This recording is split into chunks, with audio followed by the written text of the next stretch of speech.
Hello. Hello, welcome to JJ and Morgan's couch. We're calling this a couch talk. Yes. And Morgan and I have been talking for years about breathing and attempts at increasing and improving our own breathing, but usually as like complaining that our clients aren't breathing appropriately. Mm-hmm. And we wanted to talk a little bit today about what appropriate breathing is, maybe some challenges that people are having with their breath and what that looks like. And then mostly I want Morgan to coach, because I'm not as much of an expert on her, on some breathing drills that will help.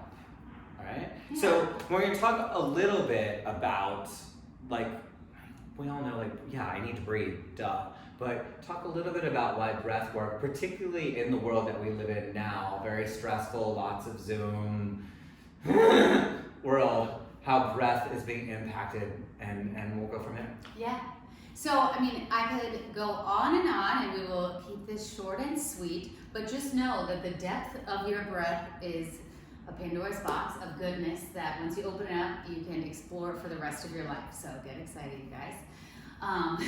But it's also continual work because our lives are always changing. Our stress levels, our environments, how we move throughout our day are changing all the time. So our breath will change. And so this is a breath practice is something that you can keep with you for the rest of your life, because the rest of your life will be ever changing, and something that will support it, so that way you can constantly keep yourself in optimal breathing alignment, if you will be a strong breath practice.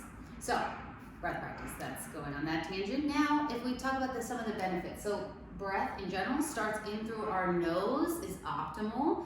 And our nose has all these really awesome filtration things. It controls the temperature. It even has some antimicrobial elements to it that will clean it out, which during the pandemic would be optimal to be breathing in and out through your nose. So already having that practice.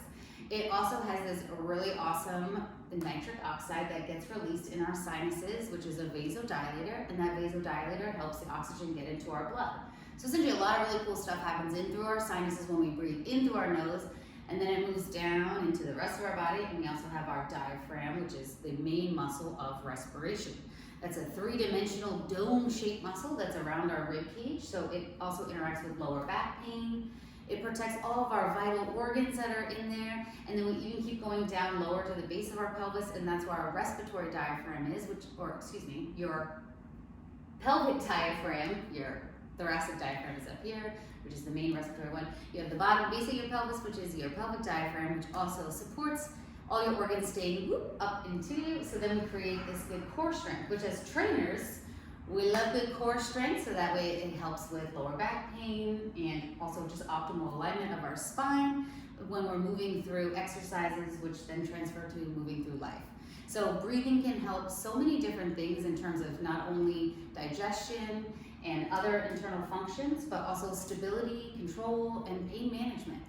And when you say breathing, you mean, you can define what that looks like. Obviously, everyone who's alive is breathing, but I think what we're talking about is many of us are walking around, or working or walking around, or maybe even exercising with less than optimal breathing. Mm-hmm. And what I keep thinking about is the scenario when many of us, are typing and on Zoom all day, and our shoulders come up and we're real stressed out, and our breathing kind of gets very shallow, and you see your shoulders. So I think I can speak for myself. I have caught myself when I get stressed, when I'm spending lots of time on the computer, when I have a lot going on in my world and I'm rushing around, I catch myself. I am not, you mentioned, and we'll talk a little bit more about three-dimensional breathing, but I'm very, I'm over-exaggerating, but I'm kind of hyperventilating. I'm yeah.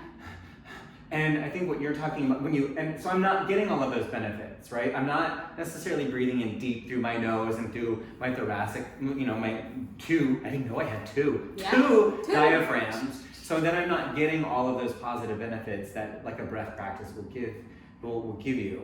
So just framing it up, because I don't want to confuse people. Obviously we're all breathing, but are we breathing optimally? It's kind of like equating it to being in the gym. I can squat with good form or bad form. Yeah. And if I'm squatting with bad form, I could end up hurting myself, or I'm not getting the full benefit. So approaching like breathing like a squat, can you help us see like how we like what is good breathing form and how we do it? And then we can maybe do like a demonstration, and then let's talk about like what that will help like us achieve, like what are going to be the benefits of doing that, and like how can we apply it like any exercise, like a practice, like how do you have a breathing program? Yeah, that's right. I mean, I just also would love to reassure everybody that because we breathe 20 to 25,000 times a day, it is a like subconscious programmed pattern.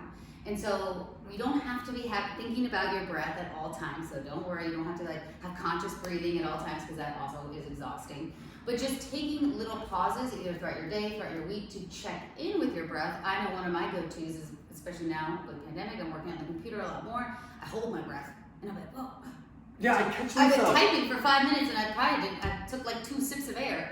Well, and then when you do that, then like everything else gets more stressful. Your brain health and brain productivity go down. Your anxiety level goes up because you're like stimulating that part of your central nervous system, the fight or flight. So we kind of are like hyperventilating and stressing out. So I think for our purposes today, if folks who are watching or are clients, like if they catch themselves in that moment where they don't feel like they're taking in deep breaths. I caught myself, I was walking to work the other day, I was like, I am so sucking in right here. I'm so tight right here, and I just stopped but like what can I do? Like what's a good drill I can do to like get myself out of that, to like help reset if I'm noticing I'm at the computer or walking around or exercising and I'm not breathing in appropriately? Yeah.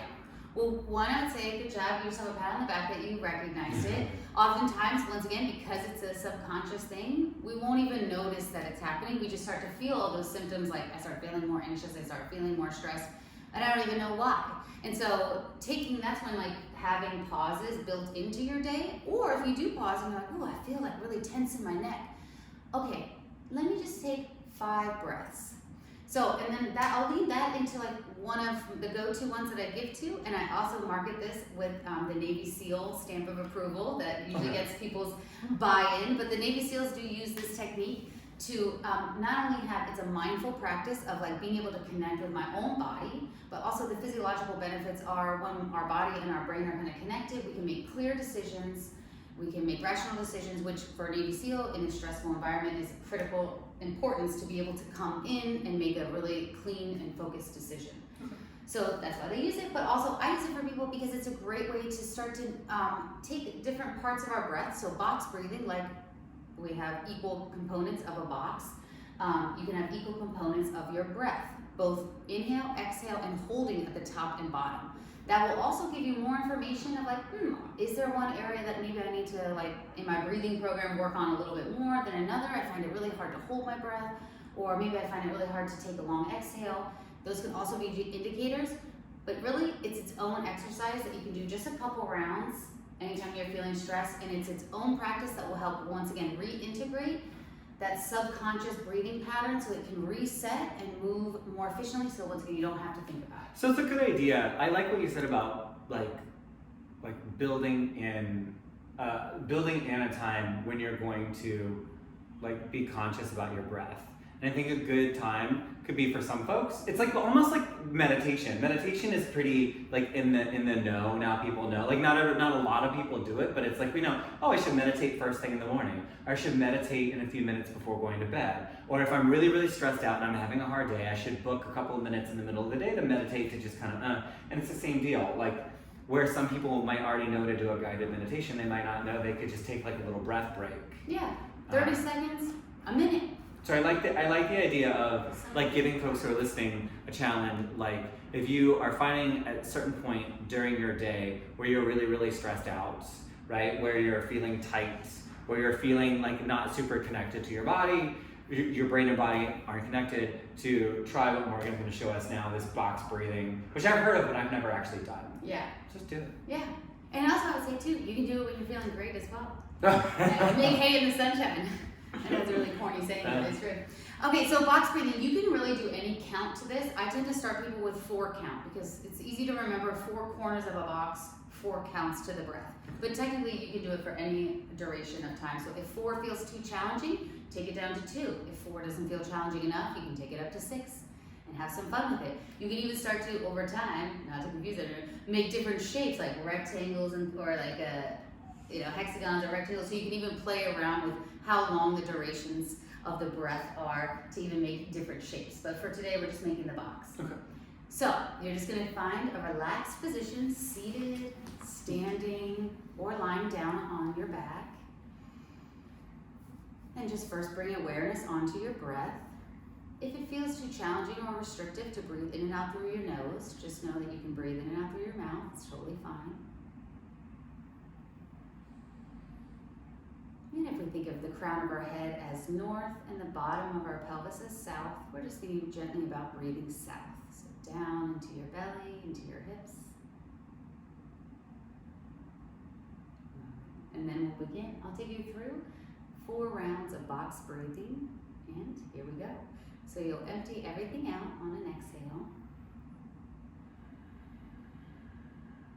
And then we'll inhale, 2, 3, 4, hold, 2, 3, 4, exhale, 2, 3, 4, hold, 2, 3, 4, inhale, 2, 3, 4, hold, 2, 3, 4, exhale, 2, 3, 4, hold, 2, 3, 4, inhale, 2, 3, 4, hold, 2, 3, 4, exhale, 2, 3, 4, hold, 2, 3,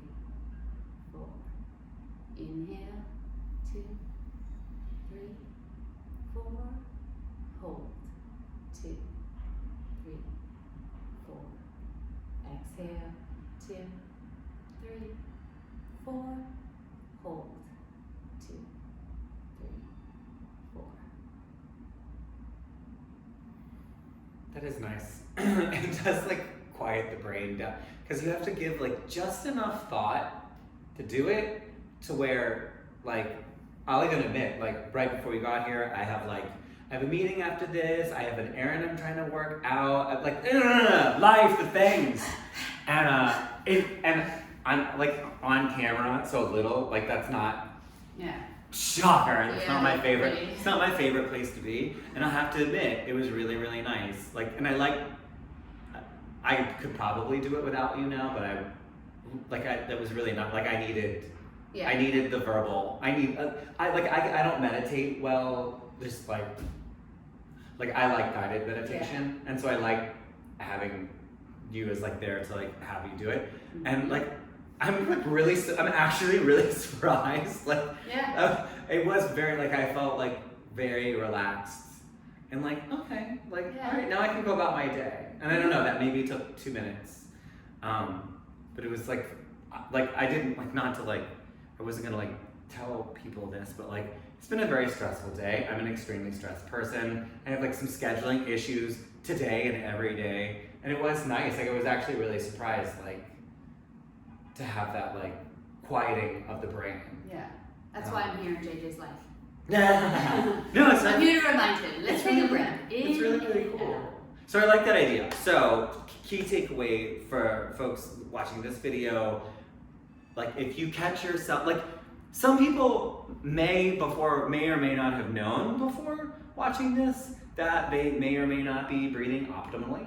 So to just our goal for you is to have some awareness, like, you know, if you're not feeling right throughout the day, if you're feeling stressed, if you're catching yourself breathing shallow, to note like the importance of taking bigger, deeper, fuller breaths for all the reasons Morgan talked about. My favorite is the microbials in your nose, right? And then, okay, once you catch it, you can once you know you're in the negative, you can catch yourself and do just that 2 minute, 4 rounds of box breathing that we showed you. Or like all things, like all good things, you don't necessarily have to be, you know, in a bad time or catching yourself in a bad moment. You can stack the deck in your favor by planning and scheduling to do, you know, a short 2-minute rounds of box breathing. And I would recommend like first thing in the morning, right, as you get up as part of your morning practice, during some, maybe at lunch or at some part in the middle of your day, or right before, or like when you get home and you're like, I can't shed the bullshit of my day off of me, and you want to like shed that before you like relax or have dinner at home, you could do it then. Or you could do it right before bed. If you're the type of person who has cray-cray brain and like you're like fine, and then you lay your head down on the pillow and then you're like, oh my god, remember that sweater I wore when I was 3 and my mom doesn't love me, and like, oh my god, where, you know, like all of that shit. You know, that would be a really nice way to just like ease down. Yeah. Right? So any of those 4 times I think would be appropriate. And then just try it. Like start once a day, twice a day, and see how it impacts your life. And report back and let us know. Yes, enjoy. There's lots of different resources online, and in YouTube there's some visuals of like little pulses where you can even watch them as the like circle melts and expands, and it will be on the count. But either way, just know that you have the power within yourself to make yourself feel better, move better, and live better. I'm gonna do it before bed. I have cray-cray pre-bed. Like the second I lay my head down on the pillow, all these things start popping up. And Peter does too, so maybe I'll suggest it to him. Excellent, well, thank you. All right, sleep well, Sleep well, breathe well, bye. Bye.